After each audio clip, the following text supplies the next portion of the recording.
Welcome back Ranju ಹಳ್ಳಿ ಮನೆ YouTube ಚಾನಲ್ಗೆ ಎಲ್ಲರಿಗೂ ಕೂಡ ವೆಲ್ಕಮ್ ಬ್ಯಾಕ್ ಅಂತ ಹೇಳ್ತಾ ಹಾಗೆಯೇ ಇವತ್ತಿನ ವಿಡಿಯೋನ ಸುಮಾರು ಬೆಳಗ್ಗೆ 6 ಗಂಟೆಯಿಂದನೇ ಸ್ಟಾರ್ಟ್ ಮಾಡ್ತಾ ಇದ್ದೀನಿ ಅಂತ ಹೇಳ್ಬೋದು.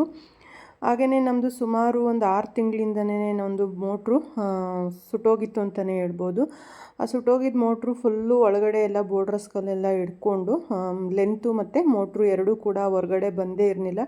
ಅದು ಕಬ್ಬಿಂದು ಒಳಗಡೆ ಇದ್ದಿದ್ದು ಮೋಟ್ರ್ ಆಗಿರೋದ್ರಿಂದ ಅದನ್ನು ಎತ್ಸೋಕ್ಕೂ ಕೂಡ ಆಗಿರಲಿಲ್ಲ. ನಾವು ಟ್ಯಾಕ್ಟ್ರಲ್ಲಿ ಎತ್ಸಿ ಟ್ರೈ ಮಾಡಿದ್ರು, ಆದರೂ ಕೂಡ ಆವಾಗ ಪ್ರಯತ್ನ ಫಲಗೊಡ್ನಿಲ್ಲ ಅಂತಲೇ ಹೇಳ್ಬೋದು. ಅದರಿಂದ ಈ ರೀತಿಯಾಗಿ ಏರ್ ಕೊಟ್ಟು ಎತ್ಸೋಣ ಅಂದ್ಬಿಟ್ಟು ಈ ಏರ್ ಕೊಟ್ಟು ಎತ್ತೋರನ್ನ ಕರೆಸಿದ್ದಾರೆ. ನಾವು ಕಬ್ಬೆಲ್ಲ ಕಡಿಸಾದ್ಮೇಲೆ ಎತ್ಸೋಣ ಅಂತ ವೆಯ್ಟ್ ಮಾಡ್ತಾಯಿದ್ದು. ರೈತರು ಜೀವನ ಯಾವಾಗ ಅಪ್ ಆ್ಯಂಡ್ ಡೌನ್ ಆಗುತ್ತೆ ಅಂತ ಹೇಳೋಕ್ಕೆ ಆಗಲ್ಲ. ಇವಾಗ ಸ್ವಲ್ಪ ದುಡ್ಡು ಬಂತಪ್ಪ ಅಂದ್ಕೊಳ್ಳೋ ಅಷ್ಟರೊಳಗಡೆ ಏನಾದರೂ ಒಂದು ಪ್ರಾಬ್ಲಮ್ ಇದ್ದೇ ಇರುತ್ತೆ ರೈತರಿಗೆ. ಮೇಯ್ನ್ ಏನೇ ಯಾವುದೇ ಪ್ರಾಬ್ಲಮ್ ಬಂದರೂ ಕೂಡ ರೈತರು ತಡ್ಕೊತಾರೆ ಅಂತಲೇ ಹೇಳ್ಬೋದು. ಮೇಯ್ನ್ ನೀರಿರಬೇಕು. ನೀರಿದ್ದರೆ ತಾನೇ ರೈತರಿಗೆ ಏನೇ ಒಂದು ಬೆಳೆ ಬೆಳೆಯೋಕ್ಕಾಗಿರ್ಬೋದು, ಒಂದು ಸಮಸ್ಯೆನೇ ಕ್ಲಿಯರ್ ಆಯಿತು ಅಂತಲೇ ಹೇಳ್ಬೋದು ನೀರಿದ್ದರೆ ರೈತರಿಗೆ. ಹಾಗೆಯೇ ನಾವು ಅರ್ಧದಲ್ಲಿ 6 ತಿಂಗಳು ಮುಂಚೆನೇ ಇದು ಮೋಟ್ರು ಸುಟ್ಟೋಗಿತ್ತು. ಆವಾಗಲೇ ಎತ್ತಕ್ಕೂ ಕೂಡ ಬಂದಿರಲಿಲ್ಲ. ಆವಾಗಲೇ ನಾವು ಒಂದು 3 ಎಕರೆಗೆ ಶುಂಠಿ ಹಾಕಿದ್ದೋ ತುಂಬಾ ಪ್ರಾಬ್ಲಮ್ ಆಯಿತು ಅಂತಲೇ ಹೇಳ್ಬೋದು ನೀರಿಗೆ. ಆದ್ರೂ ನೋಡೋಣ, ಇವಾಗ ದೇವರ ಆಶೀರ್ವಾದದಿಂದ ಏನಾದರೂ ಇದು ಬಂದರೆ ಸಾಕು.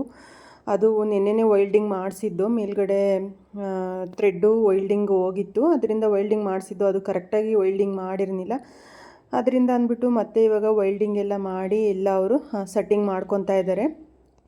ಅವ್ರಿಗೆ ಏನು ಹೆಲ್ಪ್ ಬೇಕು ಅದನ್ನು ನಮ್ಮನೆಯವರು ಕೂಡ ಮಾಡಿಕೊಡ್ತಾ ಇದ್ದಾರೆ. ದೇವರ ಆಶೀರ್ವಾದದಿಂದ ನಮಗೆ ಈ ಮೋಟ್ರು ಕರೆಕ್ಟಾಗಿ ಬಂದುಬಿಟ್ರೆ ಸಾಕು ಫ್ರೆಂಡ್ಸ್.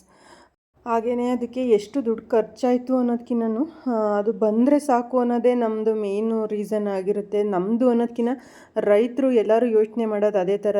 ನೀರಿದ್ದರೆ ಇನ್ನೊಂದು ಬೆಳೀಲಿ, ಬೆಳೆದು ತೊಗೊತೀವಿ ಅನ್ನೋದು ಒಂದು ಇದಿರುತ್ತೆ. ನಾವು ಭೂಮಿನೇ ನೆಚ್ಕೊಂಡಿರ್ತೀವಿ ರೈತರಾಗಿರೋರು. ಅದರಿಂದ ಎಲ್ಲದಕ್ಕೂ ಮೇಯ್ನ್ ರೀಸನ್ ನೀರು. ಈಗ ಆಲ್ರೆಡಿ ನಾವು ಕೊರೆಸಿರೋಂಥ ಬಾವಿ ಬಂದು 9 ಬಾವಿನ ಕೊರೆಸಿದ್ದು. ಇದು ಲೇಖನ ಹುಟ್ಟಿದಂಥ ಟೈಮಲ್ಲಿ ಕೊರೆಸಿದಂಥ ಬಾವಿ. ಅದಾದಮೇಲೆ ಒಂದು 3 ವರ್ಷ ಚೆನ್ನಾಗಿ ಓಡ್ತು ಅಂತಲೇ ಹೇಳ್ಬೋದು. ಆ 3 ವರ್ಷ ನಂತರ ಮತ್ತೆ ಸುಟ್ಟೋಯ್ತು. ಆವಾಗ ಎತ್ಸೋಕ್ಕೆ ಅಂದ್ಬಿಟ್ಟು ಟ್ರೈ ಮಾಡಿದರು. ಆವಾಗಲೂ ಕೂಡ ಇದು ಫುಲ್ಲು ಬೋರ್ಡ್ರೆಸ್ ಆಗಿರೋದ್ರಿಂದ ಹಿಡ್ಕೊತಾನೆ ಇತ್ತು. ಆವಾಗಲೂ ಕೂಡ ಒಂದು ಮೋಟ್ರು ಬಿದ್ದೋಗಿತ್ತು, ಬರೀ ಲೆಂತು ಹಾಗೆಯೇ ಕೇಬಲ್ಲು ಬಂದಿತ್ತು. ಈ ಸಲ ಒಂದು 2-3 ಸಲ ಟ್ರೈ ಮಾಡಿದರು ಅಂತಲೇ ಹೇಳ್ಬೋದು. ಇದಕ್ಕೋಸ್ಕರ ಮೋಟ್ರ್ ಎತ್ಸೋಕ್ಕೋಸ್ಕರ ಅದು ಮೋಟ್ರ್ ಎಲ್ಲಿದೆ ಅಲ್ಲಿ ತನಕ ಕಬ್ಬೆಲ್ಲ ಕಡಿಸಿ ಟ್ರೈ ಮಾಡಿದ್ದು, ಆದರೂ ಕೂಡ ಅದು ಇದಾಗಲಿಲ್ಲ, ಸಕ್ಸಸ್ ಆಗಲಿಲ್ಲ. ಅದಕ್ಕೆ ಈ ರೀತಿಯಾಗಿ ಒಂದು ಸಲ ಟ್ರೈ ಮಾಡೋಣ, ಬಂದರೆ ಸಾಕು ಮೋಟ್ರು ಮತ್ತು ಲೆಂತು ಕೇಬಲು ಕರೆಕ್ಟಾಗಿ ಬಂದುಬಿಟ್ರೆ ಸಾಕು ಮೇಲ್ಗಡೆ ಅಂದ್ಬಿಟ್ಟು ಟ್ರೈ ಮಾಡ್ತಾಯಿದ್ದಾರೆ. ನೋಡೋಣ ಏನಾಗುತ್ತೆ ಅಂತ ಗೊತ್ತಿಲ್ಲ. ಈ ರೀತಿಯಾಗಿ ಏರ್ ಕೊಟ್ಟು ಎತ್ತಾ ಇದ್ದಾರೆ. ಇನ್ನು ಸ್ಟಾರ್ಟಿಂಗ್ ಇದೆಯಲ್ಲ, ಈಗಿನ ಸೆಟ್ಟಿಂಗ್ ಮಾಡ್ಕೊಂಡಿದ್ದಾರೆ. ಹಾಗೆಯೇ ಮತ್ತೆ ವೈಲ್ಡಿಂಗು ಕೂಡ ಹಾಳಾಯಿತು, ಏರ್ ತೊಗೊತಾ ಇತ್ತು. ಅದನ್ನು ಇನ್ನೊಂದು ಸಲ ರಿಪೀಟಾಗಿ ವೈಲ್ಡಿಂಗ್ ಎಲ್ಲ ನೀಟಾಗಿ ಮಾಡ್ಕೊತಾ ಇದ್ದಾರೆ. ಹಾಗೆಯೇ ಈ ವಿಡಿಯೋ ಮಾಡೋ ಉದ್ದೇಶ ಬಂದು ನಮ್ಮ ರೈತರಿಗೆ ಒಂದು ಅನುಕೂಲ ಆಗಲಿ ಅಂತಲೇ. ಅಂದರೆ ಅವ್ರಿಗೆ ಗೊತ್ತಿರುತ್ತೆ ಈ ರೀತಿ ಏರ್ ಕೊಟ್ಟು ಎತ್ತಿಸ್ಬೋದು ಅಂದ್ಬಿಟ್ಟು, ಕೆಲವ್ರಿಗೆ ಗೊತ್ತಿರಲ್ಲ. ಅಂಥವ್ರಿಗೆ ಈ ವಿಡಿಯೋ ನೋಡಿದರೆ ಯೂಸ್ಫುಲ್ ಆಗಲಿ ಅಂದ್ಬಿಟ್ಟು ಈ ವಿಡಿಯೋನ ನಾನು ಮಾಡಿಕೊಂಡು ನಿಮ್ಮ ಜೊತೆ ಶೇರ್ ಮಾಡ್ಕೊತಾ ಇದ್ದೀನಿ. ಹಾಗೆಯೇ ನಾವು ಇವಾಗ ಬಾಳೆ ಹಾಕೋಕ್ಕೆ ಅಂದ್ಬಿಟ್ಟು ಎಲ್ಲ JCB ಗುಂಡಿ ಎಲ್ಲ ತೆಗ್ಸಿದ್ದು ಒಂದು ಹೊಸ ಪ್ರಯತ್ನ. ನಾವು ಫಸ್ಟ್ ಟೈಮ್ ಬಾಳೆನ ಹಾಕ್ತಾಯಿದ್ದು. ಸುಮಾರು ಒಂದು 5 ವರ್ಷದಿಂದ ನಾವು ಶುಂಠಿ ಬೆಳೀತಾ ಇದ್ದೀವಿ. ಶುಂಠಿ ಬಗ್ಗೆ ಒಂದು ಐಡಿಯಾ ಇತ್ತು, ನೀರು ಕೂಡ ಇದೆಯಲ್ಲ ಅಂದ್ಬಿಟ್ಟು ಆಗುತ್ತೆ ಅಂದ್ಬಿಟ್ಟು ಶುಂಠಿಗೂ ಆಗುತ್ತೆ. ಮತ್ತು ಬಾಳೆ ಹಾಕೋಣ, ತಂಗಿ ಮರ ಎಲ್ಲ ಹಾಳಾಗಿದ್ದಾವೆ, ಒಂದು ಸ್ವಲ್ಪ ತಂಗಿ ಮರನೂ ಕೂಡ ಚೆನ್ನಾಗ್ತವೆ ಬಾಳೆ ಹಾಕೋದ್ರಿಂದ ಅಂದ್ಬಿಟ್ಟು ಬಾಳೆನೂ ಕೂಡ ತೋಟಕ್ಕೆ ಗುಂಡಿ ಎಲ್ಲ ತೆಗ್ಸಿದ್ದು. ಇದೊಂದು ಮೋಟ್ರು ಕರೆಕ್ಟಾಗಿ ನಮಗೆ ಬಾವಿ ಸರಿಯೋದ್ರೆ ಸಾಕು, ನೀರಿಗೇನಷ್ಟು ಪ್ರಾಬ್ಲಮ್ ಆಗಲ್ಲ. ಹಾಗೆಯೇ ನೋಡಬೇಕು, ಇದು ಏರ್ ತೊಗೊತಾ ಇದೆ ಅಂತೆ ಬಾವಿ ಕೂಡ. ಅವರು ಒಳಗಡೆ ಆಗ್ತಾ ಇರೋಂಥ ಏರ್ ಬಂದು ಬೇರೆ ಬಾವಿಗೆ ಏರ್ ಪಾಸ್ ಆಗ್ತಾಯಿದೆ ಅಂದ್ಬಿಟ್ಟು ಹೇಳ್ತಾ ಇದ್ದಾರೆ. ಅವ್ರು ಹೇಳಿದಕ್ಕೆ ನಮಗೂ ತುಂಬಾ ಬೇಜಾರಾಯಿತು ಅಂತಲೇ ಹೇಳ್ಬೋದು. ಅವರು ಕೂಡ ತುಂಬಾ ಟ್ರೈ ಮಾಡ್ತಾ ಇದ್ದಾರೆ. ಅವರು ಎತ್ತೋಕ್ಕೆ ಮತ್ತು ಮೋಟ್ರನ್ನ ಎತ್ತಕ್ಕೆ ಬಂದಿರೋರು ತುಂಬ ಟ್ರೈ ಮಾಡಿ ಮಾಡ್ತಾಯಿದ್ದಾರೆ ಕೆಲಸನ. ನೋಡಬೇಕು ಏನಾಗುತ್ತೆ ಅಂದ್ಬಿಟ್ಟು. ಹಾಗೆ ಕೆಲವೊಂದು ಟೈಮಲ್ಲಿ ಏನಾಗುತ್ತೆ ಅಂದರೆ ಕುಡಿಯೋಕ್ಕೂ ಕೂಡ ನೀರಿಲ್ಲದ ಅಂಥ ಪರಿಸ್ಥಿತಿ ಬಂದ್ಬಿಡುತ್ತೆ ರೈತರಿಗೆ. ಕರೆಕ್ಟಾಗಿ ಮಳೆ ಆಗಿ ಬಾವಿ ಚೆನ್ನಾಗಿ ಓಡಿದರೆ ಅಷ್ಟೇ ನೀರು ಚೆನ್ನಾಗಿ ನಮಗೂ ಕೂಡ ಬೆಳೆ ಬೆಳೆಯೋಕ್ಕೆ ಸಿಗೋದು ಅಂತಲೇ ಹೇಳ್ಬೋದು. ನೋಡಿ ಇದು ಚೆನ್ನಾಗಿ ಇನ್ನು ನೀರು ಬರಬೇಕಂತೆ, ಬಾವಿ ಕೊರಿಬೇಕಾದ್ರೆ ಯಾವ ರೀತಿ ಬರುತ್ತೆ ಆ ರೀತಿ ಬರಬೇಕಂತೆ. ಆದರೆ ಅದು ಏರ್ ಪಾಸ್ ಆಗ್ತಾಯಿದೆ, ಅವರು ಟ್ರೈ ಮಾಡ್ತಾ ಇದ್ದಾರೆ. ಹಾಗೆಯೇ ಅವರೆಲ್ಲರಿಗೋಸ್ಕರ ಅಂದ್ಬಿಟ್ಟು ತಿಂಡಿ ಕೂಡ ಮಾಡಿದ್ದೆ. ಅವರು ಬೆಳಗ್ಗೆನೇ ಬಂದಿದ್ದರು, ಒಂದು 6-7 ಗಂಟೆ ಟೈಮ್ ಆಗಿತ್ತು. ಆ ಟೈಮಲ್ಲಿ ಬಂದಿದ್ರಲ್ವ, ತಿಂಡಿನೂ ಕೂಡ ಮಾಡಿದ್ದೆ, ಚಿತ್ರಾನ್ನ ಮಾಡಿದ್ದೆ. ಲೇಖನನ್ನು ಕೂಡ ಕ್ಲಾಸಿಗೆ ಕಳಿಸ್ದೆ ಅವಳಿಗೆ ಚಿತ್ರಾನ್ನ ಕೊಟ್ಟು ಅವಳಿಗೆ ತಿನ್ನಿಸಿ ರೆಡಿ ಮಾಡಿ ಅವಳನ್ನ ಕ್ಲಾಸಿಗೆ ಕಳಿಸಿದ್ದೀನಿ.